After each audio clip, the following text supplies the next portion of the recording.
à tous, on se retrouve pour un nouveau tutoriel similaire et aujourd'hui nous allons voir la création d'une phase. On se retrouve ici sur notre phase initiale qui va venir mettre le contexte sur notre terrain. On peut mettre par exemple des arbres, des voitures, de la circulation.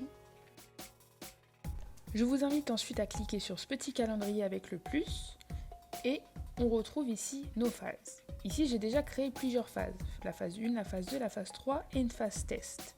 On retrouve aussi la phase initiale où nous étions. On retrouve le petit menu qui va nous permettre de créer des phases en ajoutant le nom et une date.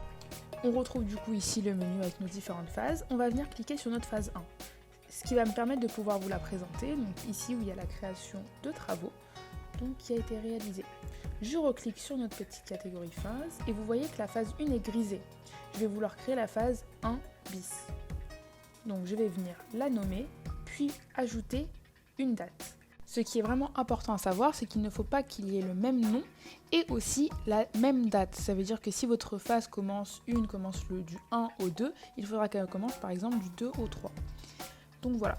Donc ici, on vient de créer la phase 1 bis qui vient se référer à notre phase 1, puisqu'elle était grisée tout à l'heure.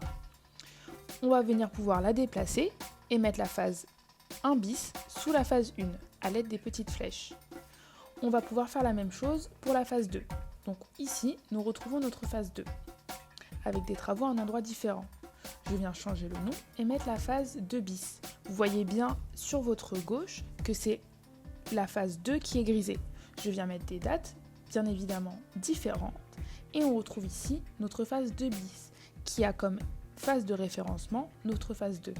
Je vais, comme pour la phase 1, venir mettre la phase 2 bis sous la phase 2 pour qu'elle soit bien à la suite l'une de l'autre. J'ajoute ensuite une grue pour bien vous montrer la différence, comme je disais, donc, en utilisant le menu d'options. Je vous invite à vous référer à la vidéo menu d'options. Et ensuite, je vais venir faire défiler les différentes phases avec le petit bouton rouge qui vous permet de faire défiler les phases, ce qui vous permettra de voir l'évolution de vos travaux simplement.